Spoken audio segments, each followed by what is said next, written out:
জুনায়েদ জামশেদ পাকিস্তানের একজন pop star, বিশ্ববিখ্যাত নায়ক। সে তার যে গান, সে একজন বড় গায়ক, তার যে গানের voice, it's really amazing, excellent. এত সুন্দর কণ্ঠ আল্লাহ তাকে দিয়েছে। কণ্ঠ দেওয়ার মালিক একজন, তিনি কে? এত সুন্দর কণ্ঠ আল্লাহ তাকে দিয়েছে যে আই কান্ট এক্সপ্লেইন, আমি বলতে পারবো না, এটা ব্যাখ্যা নেই আমার কাছে। জুনায়েদ জামশেদ সারা জীবন গান গেয়েছে, সারা জীবন মদ পান করেছে, সারা জীবন নারীদের সঙ্গে জেনা করেছে, এত বড় গুনাহগার সে। আমি তার বয়ান শুনছিলাম, এই সপ্তাহে শুনছিলাম। উনি বললেন যে একবার একটা গানের কনসার্ট করে I was coming back to my home, বাসায় আসছিলাম। তো বাসায় আসার সময় রাস্তায় গাড়িটা থেমে গেল, বিকালের সময়, কোন সময়? বিকাল। তো গাড়ি থামার পরে আমি দেখতে পেলাম, আমি তো এসির ভিতরে আছি, গাড়ির ভিতরে এসি আছে। তো আমি দেখলাম যে বাইরে খুব প্রচণ্ড রোদ। এই রোদের ভিতরে কিছু লোক সারিবদ্ধ হয়ে, কাতারবদ্ধ হয়ে যাচ্ছে এবং সবার মাথায় টুপি, পরনে পাঞ্জাবি। আমি আমার ড্রাইভারকে বললাম, ইয়ে লোক কন হ্যাঁ, কারা এরা?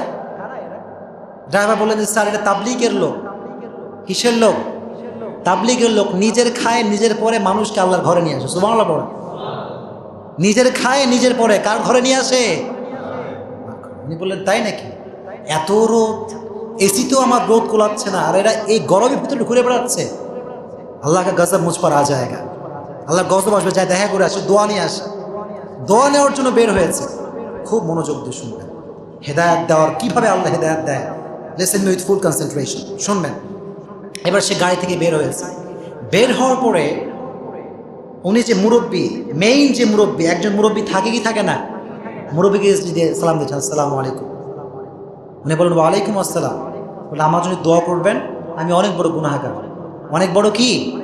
তাবলীগের একটা নিয়ম হচ্ছে, যখন আপনি বাইরে গাছতে বের হবেন, যিনি আপনাদের আমির তিনিই কথা বলবেন, পেছনে কেউ কথা বলতে পারবে? তো পেছনে একটা যুবক ছিল। যুবক তো খুব খুশি। আমাকে যত মানুষ চিনে তার অর্ধেক হচ্ছে যুবক, অর্ধেক কি? যুবক। তো যুবকরা গায়কদেরকে খুব ভালো করেছেন, মুরব্বী তো চিনতে পারে না কে এইটা। তো যুবক যখন আসছে ফিরে মসজিদে চিল্লায় বলছে, তুমি লোগোকে পাতা হে কন আয়া থা? কে আসছে তোমরা কি সবাই জানো? মসজিদের লোকরা সবাই বলছে, কি হয়েছে, কে আসছিল আবার তোমাদের তাবলীগের ভেতরে? জুনায়েদ জামশেদ। হ্যাঁ না, জুনায়েদ জামশেদ পাকিস্তান কা টপ সিঙ্গার ও আয়া থা। হ্যাঁ, শুনে সবাই অবাক। আয় রে, জুনায়েদ জামশেদ পাকিস্তানের পপ সিঙ্গার, দিল দিল পাকিস্তান যে গেয়েছে, ও আবার তাবলীগে কেন আসবে?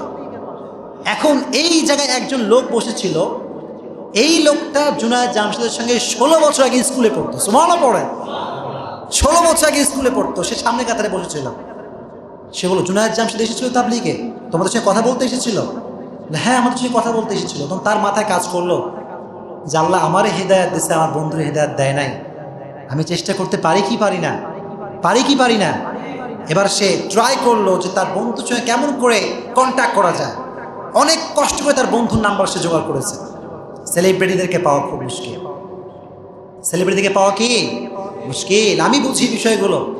এত কল আসে, কল ধরা মুশকিল হয়ে যায়। এটা আল্লাহ আমাদেরকে অহংকার থেকে বাঁচিয়ে দিক পড়ে না, আমিন। তো জুনায়েদ জামশেদ, তাকে পাওয়া তো খুব মুশকিল। দীর্ঘ লং টাইম ট্রাই করেছে। পরে একদিন কল ধরেছে। কল ধরার পরে যখনই সে সালাম দিয়েছে জুনায়েদ জামশেদ, তখন তাকে পরিচয় দিয়েছে, আমি তোমার বন্ধু, স্কুলের বন্ধু, তুমি কি আমাকে চিনতে পেরেছো? তোরে চিনবো না মানে? তুই তো ক্লাসের টপ লেভেলের শয়তান ছিলি, তোকে চিনবো না ব্যাপারটা কি? আমি তো চিনতে পারছি তোকে। কথা বলতে বলতে এবার তার বন্ধু বলল, জুনায়েদ জামশেদ, আমি তোমার সাথে দেখা করতে চাই। কি করতে চাই? সেলিব্রিটি দেখা করতে চায় না। উনি বললেন যে না, আমি পারবো না দেখা করতে, এটা আমার পক্ষে সম্ভব না। অনেক দীর্ঘদিন চেষ্টা করলেন। লাস্টে Junaid Jamshed number totally block করে দিয়েছে, যে তোমার নাম্বারে আর কল ধরা যাবে না। এবার প্রায় কয়েক মাস পরে আরেক নাম্বার থেকে কল দিয়েছে জুনায়েদ জামশেদকে। কল ধরার পরে যখনই কল ধরেছে বলছে, আল্লাহর কসম, अल्लाह का कसम देता हूँ, मैं काबा के सामने खड़ा हूँ, मेरी फ़ोन को मत काटना। আমি আল্লাহর ঘরের সামনে দাঁড়িয়ে আছি, বাইতুল্লাহর সামনে দাঁড়িয়ে কল দিয়েছি, আমার কল তুমি কাটবা না প্লিজ। এবার জুনায়েদ জামশেদ তো, সেও তো মুসলমান, ভিতরে ইসলামের জন্য ভালোবাসা আছে না নাই? সে বলছে, ঠিক আছে বলো, কি বলবা? বলল, আল্লাহর ঘরের এখান থেকে তাসবিহ নিয়েছি, জায়নামাজ নিয়েছি, জমজমের পানি নিয়েছি, তোমাকে আমি দিতে চাই। Just I want to meet you for 5 minute. 5 minute তুমি সাক্ষাৎ করছে, আমাকে একটু চান্স দাও। বলল ঠিক আছে, জাস্ট 5 মিনিট, এর বেশি কথা বলতে আর পারবো? স্কুলের টপ লেভেলের শয়তান গেছে আল্লাহর ঘরে, সেখান থেকে বন্ধুকে জায়নামাজ দিবে, কথা বুঝবেন? তো সে রাজি হয়েছে দেখা করার জন্য, ঠিক আছে রাজি, আমি দেখা করতে আসতে পারবো। তো যখন সে আসছে তার বন্ধু বাসার ভেতরে, সেই স্কুলের বন্ধু কি শয়তান, কি দুষ্টু, যখন তাকাইছে বন্ধুর দিকে, তাকায় দেখে লম্বা লম্বা দাড়ি, সুন্দর জুব্বা, টুপি, পাগড়ি সব লাগায় তার বাসার ভিতরে ঢুকছে। যখন ওইটা দেখেছে, Junaid Jamshed was shocked, thunder, অবাক, কিরে यही मेरा फ्रेंड है, এটাই কি আমার বন্ধু নাকি?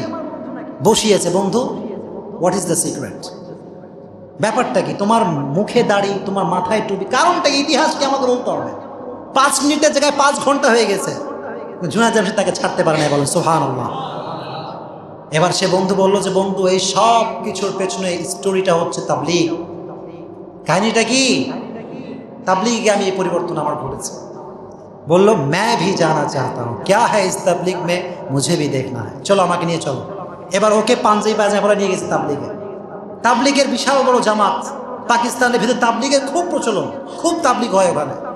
জুনায়েদ জামশেদ যখন আসছে তাবলীগে, সব লোক চলে আসছে, আয় আয় कौन आया है देखो, पाकिस्तान का पॉप स्टार তাবলীগ में आया है।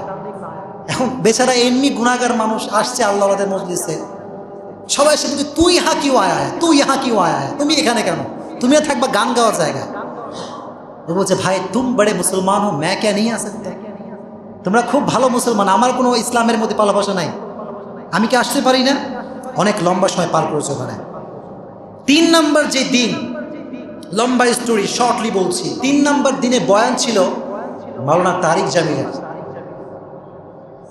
সুবহানাল্লাহ পড়েন। তারিক জামিলের বয়ান যে শুনবেন তারও সুবহানাল্লাহর মিনিং এখানে রয়েছে। কারণ আমি তো শুনি হেডফোন লাগায়, আমি একটা সমুদ্রে হারিয়ে যাই, এত ইমোশন ভিতরে, এত আবেগ, এত সুন্দর করে কথা বলে। একটা জঘন্য মানুষ সারা জীবন গুনাহ করেছে, আমি বিশ্বাস করি তারিক জামিলের বয়ান যে শুনে হিদায়াত দিবে একজন, তিনি কে? আমি বিশ্বাস করি, আমি আশা রাখি এটা, এত সুন্দর বয়ান তিনি করেন।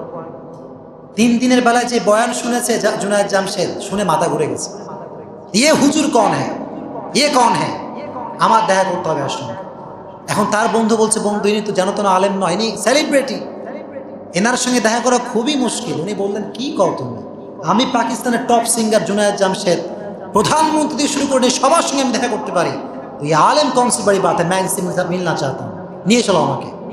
তো যখন গেছে, তারিক জামিলের তো বডিগার্ড আছে, বডিগার্ডরা এসে সেলফি তোলা শুরু করেছে। मैं तो आपका बहुत बड़ा बिग फैन हूँ, जो सेल्फी ले ले आ जाए। তো জুনায়েদ জামশেদ বলছে যে আমি দেখা করবো হুজুরের সঙ্গে, আমাকে নিয়ে চলো।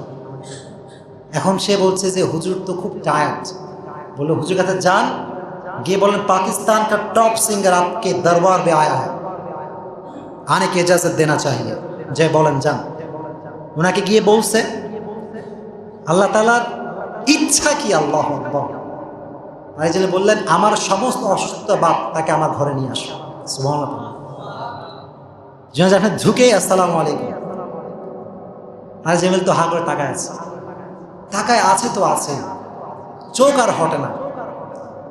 এবার জুনায়েদ জামশেদ বলছে হুজুর কাহিনী কি, আমার দিকে তাকায় আছেন কেন, আমার দিকে তাকায় থাকার কারণটা কি? তারিক জামিল বললেন আমি তোমাকে দেখছি না, আমি আল্লাহর কুদরত দেখছি। কার কুদরত? আল্লাহর কুদরত দেখছি। কারণ পাকিস্তানে যেখানে আমি যাই তোমার গান বাজে, রাস্তায় তোমার গান বাজে, এলাকায় তোমার গান বাজে, বাসার ছাদেও তোমার গান বাজে। লাস্ট টাইম যখন আমি এয়ারপোর্টে ছিলাম, ভিভিআইপি রুমে আমি বসে আছি, বিশাল বড় একটা স্ক্রিন আমার সামনে আসে, ওই স্ক্রিনে একটা যুবক নাচানাচি করছে, সেটা হচ্ছে তুমি। একটা যুবক নাচানাচি করছে, তার সঙ্গে অনেকগুলো মেয়ে আছে, মদ খাচ্ছে, খুব অবস্থা খারাপ। তো আমি আমার দিলে দিলে বললাম যে আল্লাহ, दुनिया में हर किसी की हिदायत हो सकती है, क्या जुनायद जमशेद का हिदायत नहीं हो सकता? अल्लाह दुनिया सबार तो हिदायत तुम दीते पारो, तो जुनायद जमशेद की हिदायत पेते पारो ना अल्लाह। मेरे रब ने मेरी दुआ को कबूल कर ली,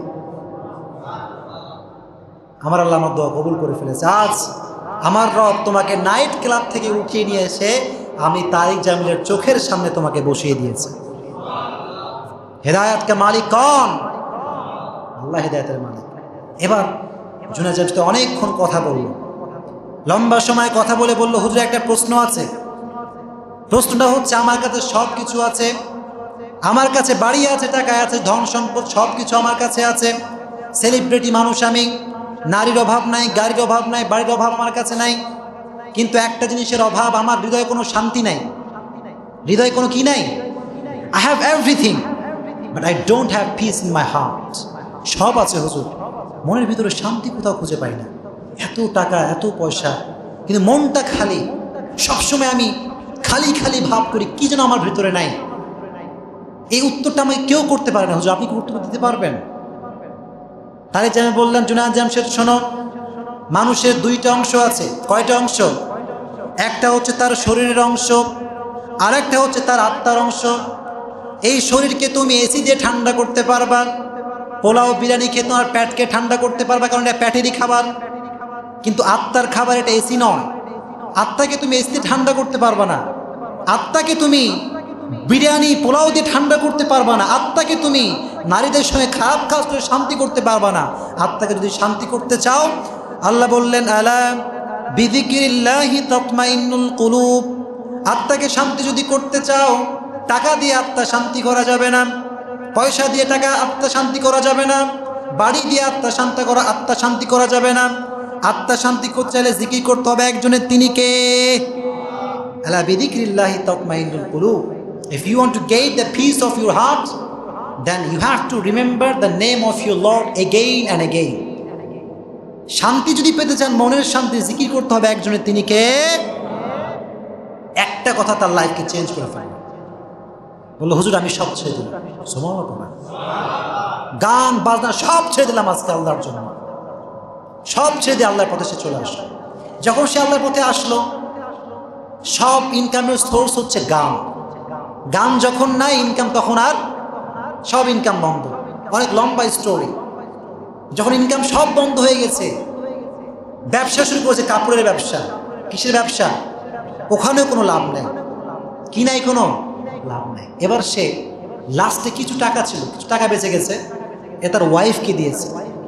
আর ওয়াইফকে বললো, ये जो मैं तुम्हें दे रहा हूँ ये मेरी आखिरी पैसा है, इसके बगैर कोई पैसा मेरे पास नहीं है। দিয়ে দিলাম তোমাকে সব। তার ওয়াইফ এই কষ্ট আর সহ্য করতে পারল না। বিপদের সময় ওয়াইফ সঙ্গী হলে ভালো লাগে কি লাগে না? লাগে, লাগে।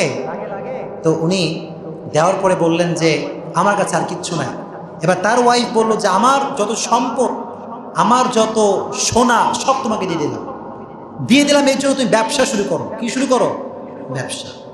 ব্যবসা শুরু করবে, টাকা পয়সা খুব কম, দোকানও খুঁজে পায় না, খুব সময় কম। বলি একটু এক মিনিটে, রাস্তা দিয়ে হেঁটে বেড়াচ্ছে, সবার কষ্ট দেখে একজন, তিনি কে? রাস্তা হেঁটে বেড়াচ্ছে, হঠাৎ করে একজনের সঙ্গে দেখা। मैं तो आपका बहुत बड़ा फैन हूँ, আপনার তো অনেক বড় ভক্ত আমি, আর मेरा जो दादा है वो भी आपका बहुत बड़ा फैन है। আমার দাদাও আপনার ভক্ত। আমার দাদা আপনার দেখা করতেছিল, চল আমার সঙ্গে। দাদার কাছে নিয়ে গেছে। দাদা বলছে, কী ব্যাপার জুনায়েদ জামশেদ, তুমি ঘুরে বেড়াচ্ছ এরকমভাবে? বলছে যে, আমার এই অবস্থা। তোমার কি দরকার? বলে, একটা দোকান লাগবে ব্যবসার জন্য। কি লাগবে? বলেন, কি লাগবে? দোকান। দোকান লাগবে? আমার তো মার্কেট আছে। সুবহানাল্লাহ। কে দিল ব্যবস্থা করে? মার্কেট আছে আমার, তুমি কোন দোকান নিবা আসলে আমার সঙ্গে? আমি তোমার বিগ ফ্যান। তো নিয়ে চলে গেছে মার্কেটে। মার্কেটের সবচেয়ে বড় যে দোকান, বলছে এই দোকানটা তোমার, তুমি যেই কয় টাকা পারবা সেই কয় টাকায় দিবা, বাড়তি কোনো টাকা তোমাকে দেওয়া লাগবে। ব্যবসা শুরু করলো। করতে করতে করতে সিঙ্গার অবস্থায় যে বড়লোক ছিল, হেদায়েত পাওয়ার পরে কাপড়ের ব্যবসা করে আল্লাহ তার চাইতে তাকে বেশি ধনী বানিয়ে দিলেন। বলুন সুবহানাল্লাহ। হেদায়েত দেওয়ার মালিক একজন, তিনি কে? এজন্য আল্লাহর কাছে মন থেকে তওবা করা যাবে তো ইনশাআল্লাহ।